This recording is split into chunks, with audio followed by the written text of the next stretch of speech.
Hello, everybody, and welcome to episode 10 of Slash Cast. We're here again. I'm Jim, I'm still Chevy. and we are, this is 10th 10th episode. 1, 2, 3, 4, 5, 6, 7, 8, 9, 10. Never mind. And then we'll stop. We're here for the our first movie review after the Nightmare on Elm Street movies, really. Yeah. See No Evil 1 and 2. Yes. Doubling up for you. So, figure we cover both movies in one episode. I don't think we're going to be Oh, God. delving too far into these films, but we'll see what happens. But yeah, it was good to have 1 and 2, especially there's no part 3, so it was just... Yeah.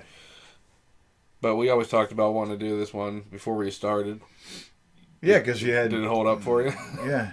Yeah, because, one of the ultimate bad guys really didn't need any makeup was Kane. I mean, the guy's huge, very intimidating, and I'm sure he's a sweetheart in real life. I've never met Glenn Jacobs before, but he was just very overpowering and very, very dominant on the screen.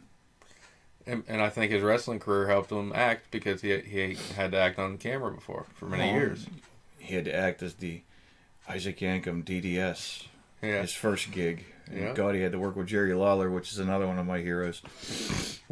Then he was the fake Diesel. Fake Diesel. Then he finally got Kane. Yeah. 1998, Bad Blood. Yep. First Hell appearance of in Kane. a Cell. Ripped the door off the Yes, cell. sir, he did. Much to the chagrin of his half-brother, if you will. Yeah. The Undertaker. Back in the good old Attitude Era. That was the time. We'll have to do a wrestling side segment sometime for the old school. Sure, why not? For the old school. Sure, why not? But yeah, like I like him as a killer. I think he has Absolutely. the size, he has the technique to be able to do. Like he does wrestling moves, choke slams, and throws people. That's what big killers do in these horror movies, and I think he's a great fit for that. And him being, in the wrestling business, I mean, he would know. I don't want to say he's a stunt man. I mean, he knows how to take hits. Well, even if, Mick Foley said somebody called him a glorified, over-the-top stunt man. Yeah. I mean, yeah, those guys have to know how to take hits, take falls, how to make stuff look real. That's right. Wrestling is, quote, scripted. It's not fake. It's scripted in my heart. But acting in the ring and doing vignettes and stuff in the back and everything, yeah, you would have to be, I don't want to say an accomplished actor, but you have to know what's going on to be able to make stuff real. And they actually take like classes to be able to be on camera. Yeah. During the beginning stages of wrestling careers, they have to do promos and shoot interviews and stuff like that. And it's a form of acting. So really, I really enjoyed seeing him as a slasher / killer or whatever you want to call him. yeah, he's a good killer. At least in the first movie. Yeah. There's a couple of cool things in part 2, maybe. Yeah, the credits. Sure wasn't the acting. Well, either way, we'll go in order here. We'll start at part 1 real quick. Well, sure, why not? Let's start in part 1. We'll give a quick little thing here. Just a maniac killer terrorizes a group of young criminals who have arrived to clean up a rotting hotel. Blah blah blah, and all that crap. That old chestnut. That old chestnut. Yeah. So yeah, we got basically some And at-risk teens or youths, I guess you would call them. I mean, the characters, weren't really all that fleshed out, except for maybe like 1 or 2.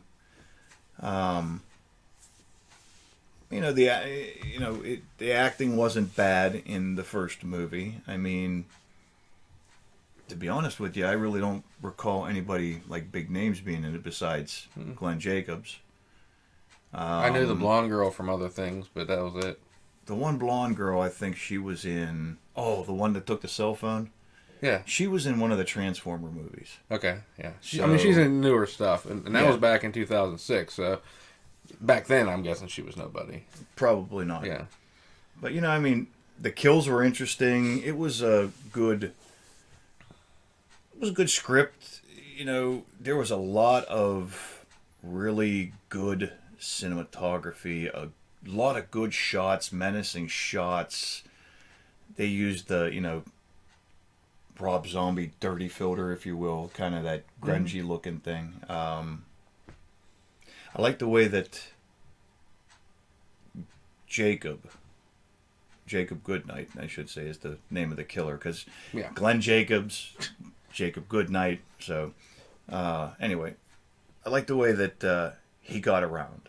I mean, it was supposedly, two of the characters in it, were looking for the secret vault or the millions or something that was hidden there with all the secret secret hallways and everything. And Jacob knew all that stuff.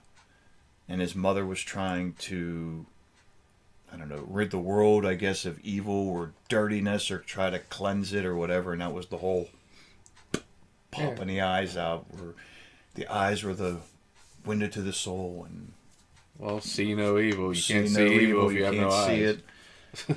And the whole flashbacks of him as a young kid being scrubbed by his mother and trying to wash the sin off.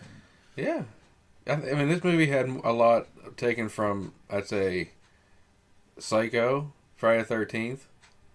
Whole lot of, mom references, I guess. We'll get into the Friday the 13th reference. Yeah, a lot of it. But, I mean, we got, the backstory was pretty simple, I guess. Once we started seeing what he was going through, I guess I didn't need to see it throughout the whole movie. Well, no. But, I mean, I figured it out. He was a pretty messed up dude. Yeah. Overbearing mother that was very religious. Just wanted him to be clean. Yeah. Not be a sinner, not be this, not be that. And that one girl that had the cross tattooed on her back, I think that's the only thing that saved her skin. Yeah, but see, the one killer, or the one at the beginning of the movie that had her eyes ripped out before the cop got killed. Yeah. And he was saving her because she had tattoos too, probably. I believe so. Okay, I got that now. I kind of took that as that. Still fuzzy on the whole hole in the back of his head thing, but I mean, this dude can take shots to the head and keep going, man. Apparently, a glancing shot or whatever, but him with the flap and the maggots and the flies and everything. Hey, neat idea. I mean, they made it visceral looking. I mean, I didn't mind the effects. I thought they were pretty cool. The kills, I didn't have to pick apart. They were standard. Yeah. Good, and brutal kills. Yeah. The one in the elevator. He was whipping her around. He was, whipping her around. My favorite kill really didn't involve him at all. The little hairy, armpitted girl or whatever, the tree hugger, saved the animals, saved us whenever he dropped her out the window. Yeah, arm broke. Hand broke, and the doggies she wanted to save. Well, ate the shit out animals are going to revert to being animals, no matter if you want to pet them or not. Yeah. I mean, that was one of my favorites. The one thing I thought was a missed opportunity was the backstory of the cop who shot him was in the house with him. Yeah. It was like squashed. There was no real backstory. Yep. He figured out who he was and then hooked through the chin. I thought that could have been a nice little Ahab story. Yeah, well, it was a very, very small Ahab story. Well, I mean, he killed his partner. Yeah. Chopped his hand off. Yeah. Cop has him in that house to save, he has to save kids and kill the killer. I think it would have been that could have been a good way to take it. Yeah, could have been. And they didn't do it. Then trying to save the girl with the tattoos that he was holding, hostage, I guess. Yeah, it was. There was a little bit of missed opportunities, I think, in there. Once again, a simple script. Maybe a little bit overused with the bad youths or Utes, whatever you want to call them, bad Utes. They're all connected somehow. Yeah. Really, I mean, like I said, really loved the way it was filmed. Some of the camera angles and some of the shots of Kane / Jacobs / Glenn Jacobs throughout the movie were really good. I like the fly. Every time you saw flies or whatever, you knew shit was going to get real. He was close by. Yeah. Yeah. I really, however, I know there was a second one. Yeah. So before we get into the second one, let's talk about Mr. Goodnight's Good Night. And this is what I have a problem with going into, and I know it was several years later, with number 2. Yeah, it was 8 years later it came out. I believe so, but it was, well, his death. He's hanging out of a window, drives the meat of his hand through what seemed to be either rebar or some kind of bar on the window. The girl takes a pipe, goes through his left eye. I mean, we're talking like 1.5 inch, maybe 2 inch pipe. Yeah. No small feat for a man, let alone a woman. I mean, drove it right through. Yep. He falls. I'd say 5 to 10 stories. I said about 50 feet. Yeah, That's about a 5 lot. stories. Yeah, I'd say a lot more than that. That's like 5 stories. Bouncing the pipe that's still jammed in his skull off of windowsills. Somehow turns him around, drives his ass into one. He flops over through the big glass in the courtyard or the garden or whatever. The pipe, yeah, the atrium. The pipe hits one of the supports. It spins him around. He slides off of it. Lands on the ground, cut to the Mortal Kombat 10, 12, whatever. Mm-hmm. Ribs cracking, stuff going through it, the heart, this and that. He's fucking dead. I don't give a shit when he's not Jason. He wasn't supernatural. He wasn't superhuman. Well, now that his mom died, maybe her spirit brought him back as a undead entity. Yeah, but yeah, now he's living to kill for her. He basically killed his mom. Yep. So now he regrets it. Now he regrets I don't. Well, as far as I'm concerned, he's dead. Kill for me, Jacob. Yeah, Jesus. Jacob, Jason. Yep. He was pretty much I get you. dead at the end of the first one. I haven't watched one for a couple of years. I watched 2 recently, so yeah. I knew what to expect with that one. But I had to revisit part 1. And I revisited 1, but I didn't know. I forgot about the X-ray shot, and I'm like, oh, well, yeah, no, he's fucking dead. Yeah, he's pretty much dead. Yeah. Which leads us to a nice segue into number 2. Yes, part 2. I'd say rather unnecessary part 2. Let me explain something to you. Vince McMahon, I know Glenn kind of works for you. I'm not sure how, if it's, he actually works for you or if he's considered like a, separate entity or a separate contractor. Vince, do something with your wrestling. Don't dive and stay out of the movie world. Do something with it. I've said it before and I'll say it again. Here's a little wrestling geek coming out of me. Once you've lived through the Attitude Era, it's all crap. My opinion, you people can comment and tell me I'm full of shit. It doesn't make a difference. But you have all these storylines from the 90s and the early 2000s with the Attitude Era about The Undertaker has a half-brother or a brother and this and that and all this stuff. And you had better, right? Part 2 takes place, 6-8 hours after the first one. Yeah. And, they wheel his body in. Mm-hmm. And he comes alive. Sorry, he's dead. What Somehow, I would have done... Now, honestly, just stay with me on this, because I know you're a wrestling fan like I was. Maybe take a little cue from, I think that there was a half-brother. Maybe it could have been Jacob's, I don't know. Younger brother that maybe found out, kind of looked like this guy. Yeah. Really big, almost the same size as Kane. I think his, honest to God, his real Christian name is Mark Calloway, known as The Undertaker. The whole reason why I got into wrestling, watching him, 1990, King of the Ring. Or no, Survivor Series, I'm sorry. $1 Million Man. $1 Million Man's team. He was the mystery guy. Greatest gimmick. I don't care what anybody says. My opinion again. Fight me on it, bro. I don't care. The gimmick's amazing. Mark Calloway is one of the nicest guys in the world. Why didn't they go somewhere along this line? Like I said, all the stuff and all the damage he sustained in number 1. Jacob's dead. There's no way he was coming back. Yeah. Freaking whole. Supposedly just his eye was missing. 3 words. The second one.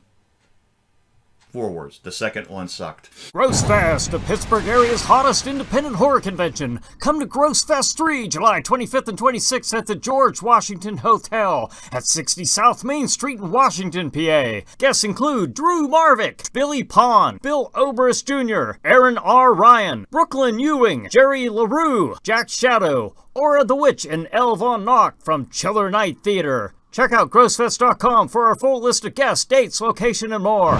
Don't miss Grossfest 3.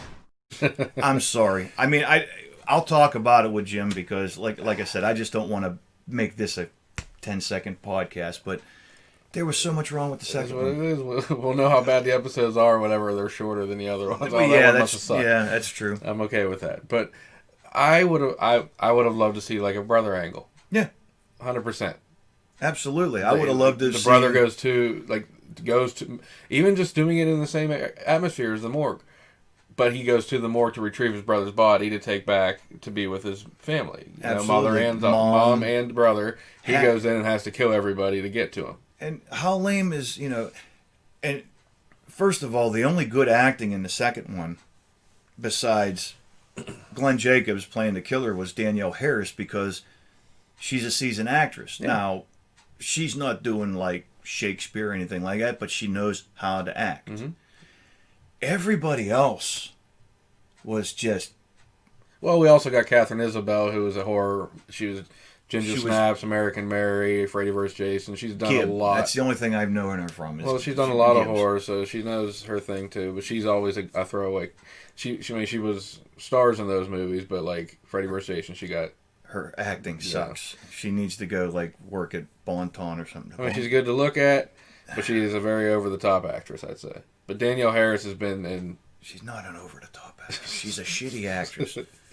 We might need people's help here. I don't want to burn any bridges here. Well, you know what? Whatever. I'm sorry. No, I get you.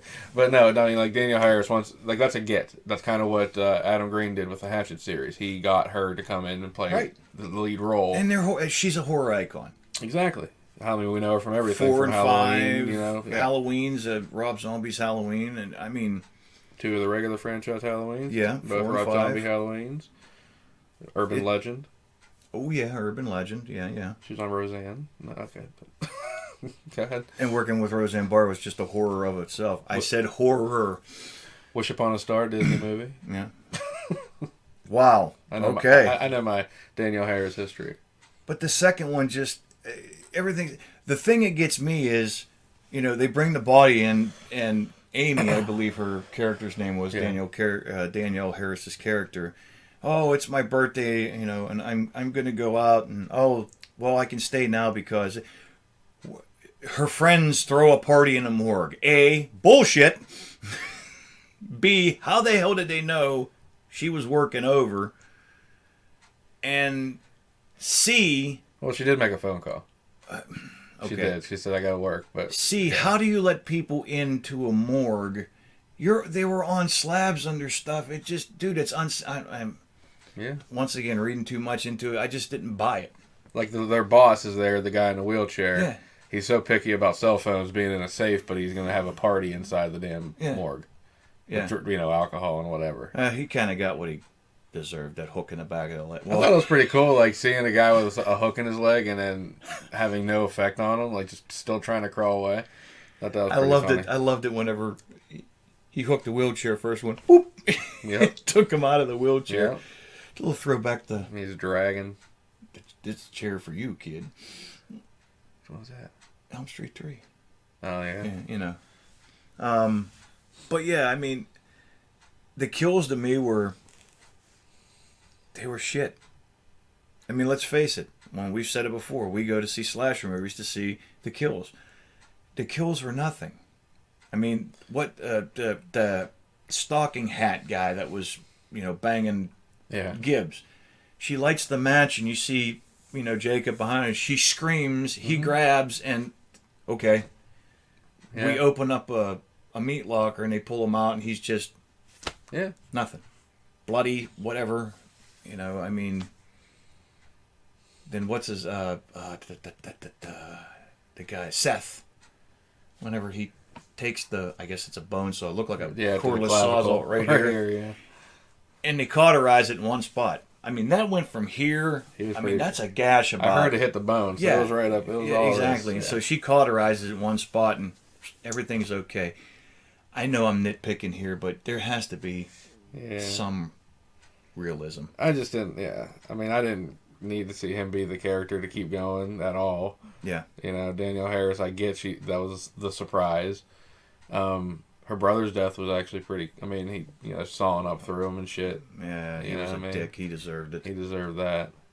But once again, the writing, the characters are just flat like a piece of paper. And they tried to have. There were so many gaps in between the kills. Like, we had all these establishing character Oh my God, scenes. the long establishing shots of the hallways that were empty. Yeah, I'm just like, we don't need these. No. And none of the character development was there because I didn't really care about I didn't care about them. And Jacob just being at the morgue for, a half hour, and that son of a bitch knew where everything was at. Come on. Yeah. I mean, like, he could walk around here, he knew was this chaining, back and what. Chaining beds to the doorways and blocking them and shit. I'm like, what the His nice little mask that he had from the burn victim just happened to show up that same night. Yeah. Oh, that was one of my questions I wanted to ask was, would you have liked to see a mask on him in the first one? Some kind of, I didn't want to see a mask on him in the second one. Like, that's what I mean. Would you have left him unmasked or put something? His face, and I'm not saying that by any means, because he's taller than I am and he's bigger than I am and probably stronger than me, but Glenn Jacobs is not an ugly guy, but he's not Brad Pitt. He's got the look naturally where you don't have to do much, maybe underneath the eyes for makeup or something. Yeah. He just has that look of raw killer. I get it. You don't need to put a mask on that. No, I don't think you do. I mean, I know I liked him and I didn't mind him without one, but like making him a typical slasher in what we know as a slasher killer, would you have liked to put something on him? Put something over that eye so like stuff doesn't leak into the socket. But I mean, like a Phantom of the Opera half mask or some shit? No.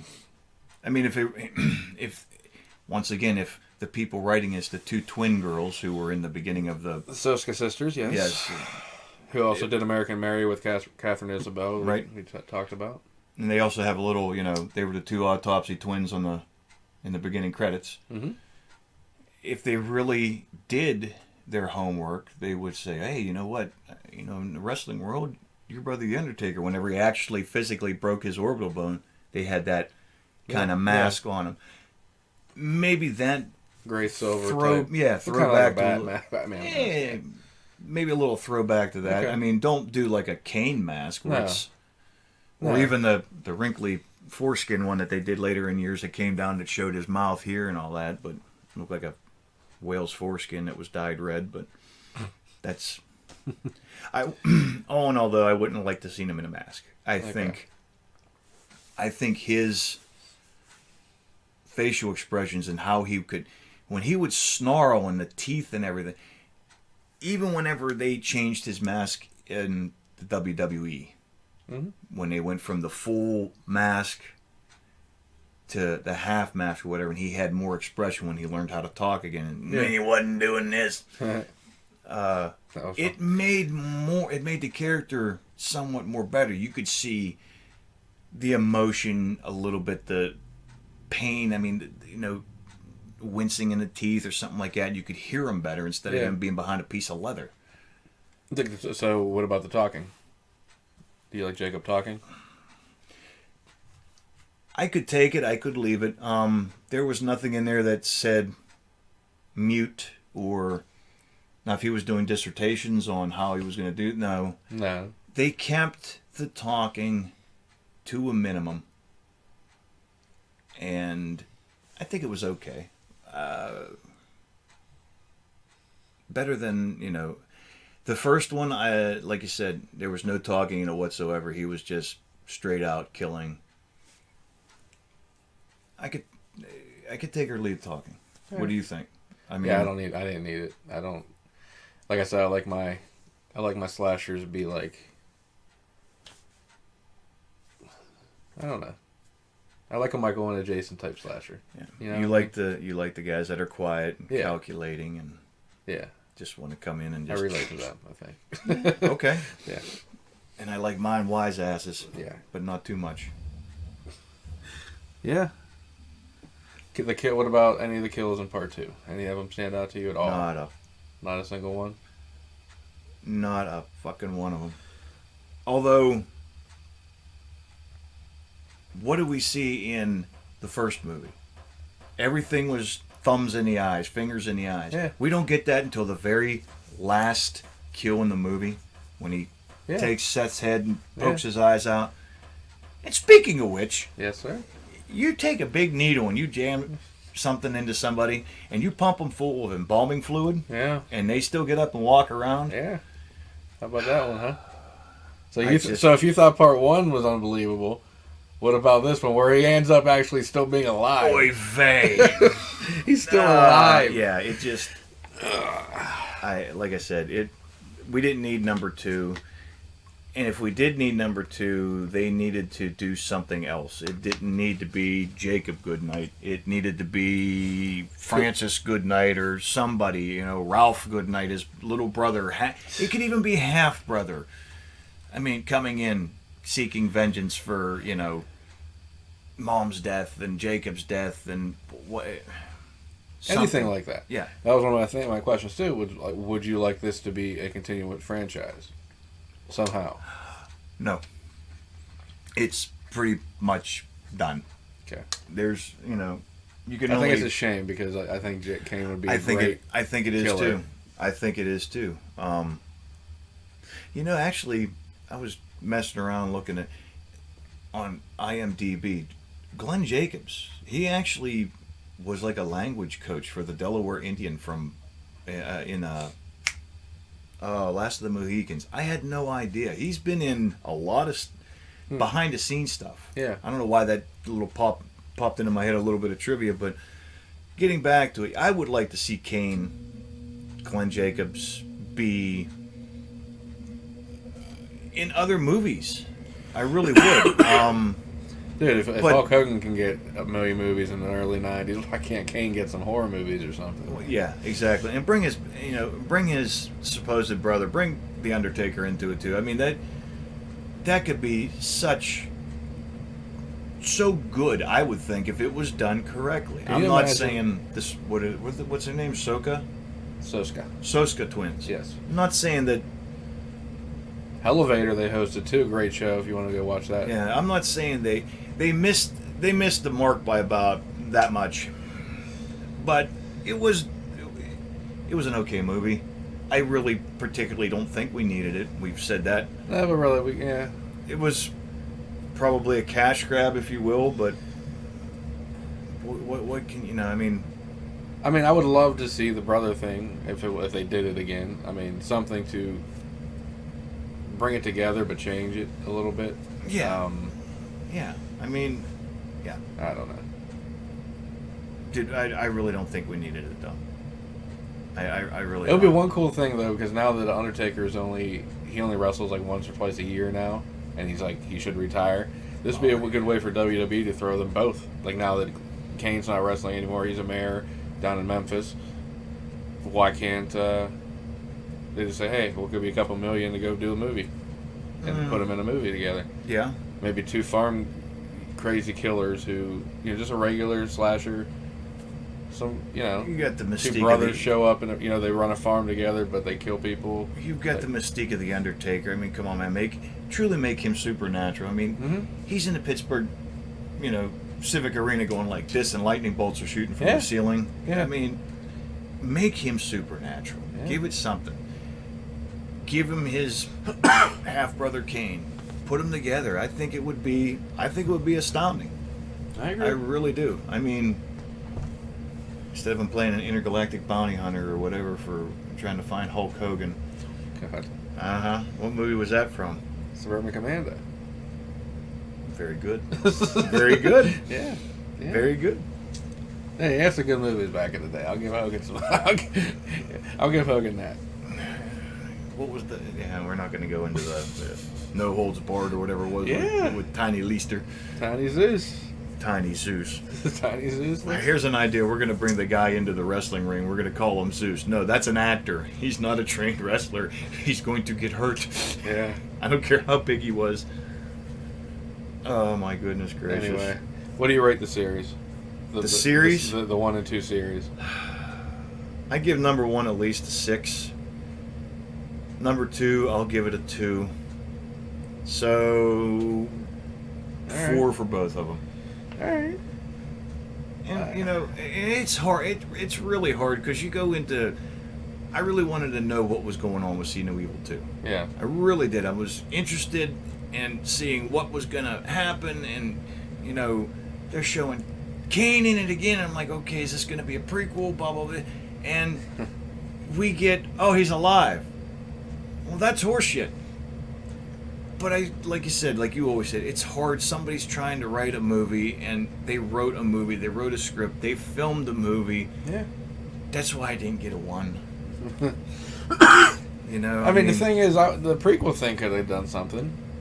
I mean, he was fully grown in part 1, so what was he doing? Like, how did him and his mom, in their lives together, end up at this hotel? You know what I mean? Yeah, and you already had the kids that played him in the flashback scenes. I mean, yeah. There's a way you could probably, you know... They did it with Leatherface. They tried to put him into... Yeah, here's Jacob at 8 years old. Here's 10. Here's 16 with, you know... And bring it up into, you know, the very last scene I could see, you know, Mama saying, you know, go cleanse the world of evil, and have him standing up with his back to the camera with the hook in his hand. It turned around. It would be cool if they ended the movie with the bus pulling up from part 1. And that's how... And it's like a continuation. That'd be pretty cool. See? Like they end it right when they get into 30 the seconds. Hotel. We 30 just wrote seconds, a fucking folks. movie for you. There you have it. 30 seconds. Wow. Yeah. We gave a premise of an idea. I mean, we didn't write it yet. Well, it's okay. You got it.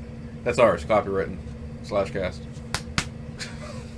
But yeah, I'm pretty much the same. I mean, I love part 1. I mean 6 or 7 for me on part 1. 6.5. Part 2. Shit. Sadly, I've seen the movie probably 15 times, so I'd say 4. So it's about a 5 as a series. Probably. 4. Yeah. Wow. Okay. Yeah. So it's about a 5. That. About a 5 total. Okay.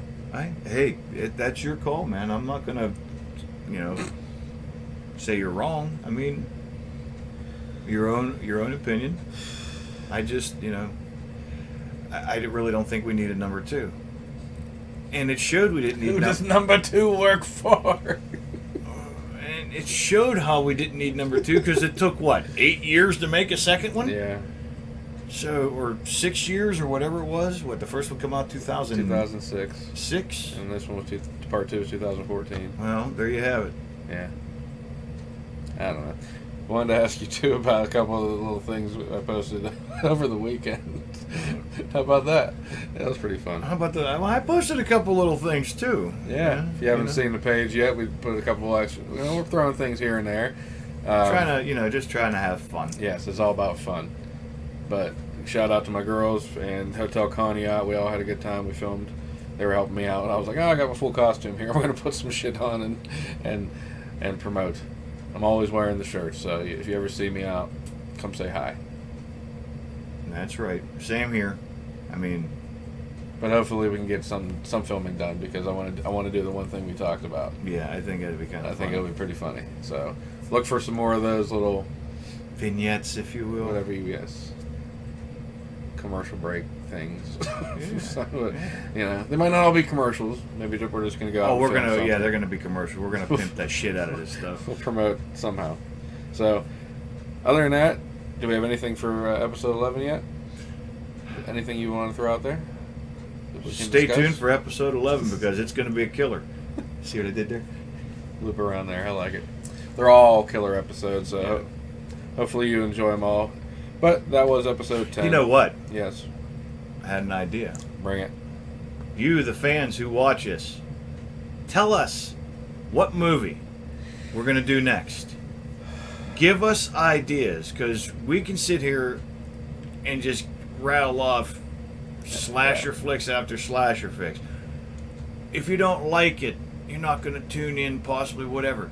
Tell us what you want. I mean, give us ideas. I don't care how dumb it is. Don't go past 1975 or before 75. Yeah, bring it up. Yeah, bring it up. You see what we're talking about usually per episode. You see what we're shooting for. But he's already said he'd be in for Killer Clowns for Outer Space, and I tell you what, that amazed me, but also made me extremely happy. We'll bring it out. I want to see the cotton candy balls and pods and shit again. Popcorn guns. Yeah, it's a great movie. It's cheesy as it was. Oh, it was. But it was a great, never mind, fun movie. We'll get there. Like, I want to do the Hash It series because I know you haven't really done that for yourself, so that'll be something new for you to watch. I want to see your take on it because I enjoy the whole series. There's 4 movies, so we'll probably do 2 episodes for that whole series. The October is going to be Halloween. Hopefully we make it that far.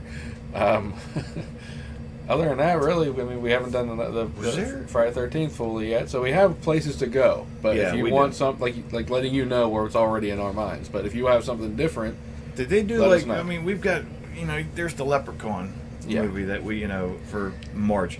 Did they do a horror movie based on the Easter Bunny? There's a lot of movies, not on the Easter Bunny, but there's like the Bunny Man Massacres. There's movies like the 2 a.m. sci-fi type slasher movies. You know what I'm saying? No, we're not going. No. Those are pretty much what they are. Yeah. This is a guy in a clown in a rabbit suit who kills people, but it's not the Easter Bunny. I haven't seen one about the Easter Bunny. Okay, so it's still a guy dressed up like the Easter Bunny. Yeah. Wasn't there? There's one that I saw and I liked it. It was okay in my book. I think it was an Eli Ross Clown. Yeah. The clown where the guy. I just watched that 2 weeks ago. Yeah. I kind of liked it. I mean, we could. I watched that. Dive into that too, I guess. I mean. But yeah, we couple, maybe 2 clown movies an episode, something like that. There's a couple that are like clown, like that one clown, and there's one that I like. It's like a New Zealand slasher type movie about a clown that kills people. Okay. But yeah, we can do something like that. Sounds like a plan. But yeah, I mean, Funhouse Massacre. That's a fun movie. How about just Funhouse? That's a good movie. But Funhouse Massacre is a good movie. That's a good one too. Forget about Funhouse. There's a lot of good ones I would do. I mean, we can delve. I mean, there's a ton of them. We can go back all the like the sorority house massacres and shit like that. Toolbox Murders. That was 75. We're going to touch on Silent Night, Deadly Night. We might even throw in the Goldberg Santa Sleigh in there. No, we're not. No, God, no. Jesus, God, no. But yeah, there are some that I will just. You'll be doing it by yourself. Just let us know if you have any ideas. We will be. We'll definitely check them out and see what we can do. Yeah. We don't have a shortage of movies to do, so. Good God, no. Whatever you want to throw out there. And if we do come up with a shortage of movies, I'll make balloon animals on camera for 20 minutes. We'll just film live, and you'll see our skits being filmed as we're filming them. That could work too. That'd be interesting. Yeah. Also, we're looking into doing maybe a live review on Facebook. We'll do a live stream of us watching a movie and commentating during live, and you can jump in and watch it with us and comment with us. A little idea I was having, trying to think about what to watch for that too. So that's something fun we could do. We have an extra hour and a half to just sit and watch a movie. You'll get our live ideas as we're watching it, and you can type to us in the comments. Live on Facebook. That could work. So little things working on. Hopefully we're gonna get out there. So yeah. I'm still having fun doing this. This is just great. I can actually, like I said, talk about movies and hear what people have to say. But it's making me happy. Do you have anything else, sir? I'm good for episode 10. I appreciate getting to this one. It's a good. Sorry that I was just so. Hey, I like it. It boils down to it. I love the first one. The second one, oh my God, I just. But like I said, it was unnecessary. It was, and I would have been happy just being able to go back and rewatch See No Evil 1 and over and over again and see this, killer for a one-off. Yeah, would have been fine. That would, yeah, it really would have. But I guess, like I said, with the death that he took, it should have been a one-off. Would have been fine. Would have been perfect. Should have been a one-off. And you got our idea out there already. So if you see the brother idea come out, you know where you heard it first. That's right. But Because apparently at the end of See No Evil 2, he's still alive. He's just dripping blue stuff now. he's dripping formaldehyde, I guess. So that might have given Embalming fluid, giving whatever. him some Hulk-like powers, maybe. Wait a minute. He's got embalming fluid in him. He must have had a meal or something afterwards. Maybe he had a contaminated hamburger and he became Mad cow super. disease. Maybe Kane. he reminded me more of like a Bane. Oh yeah. Bane. Big Good. No, that was a terrible Bane. Ah, yes. No, that was the other terrible Bane. Oh, dear So goodness. they still couldn't do Bane right. And for episode 10 of /cast, I was Jim. I'm still Chevy. And look for episode 11 coming soon. Thanks for watching. Have a good one. Talk to you later.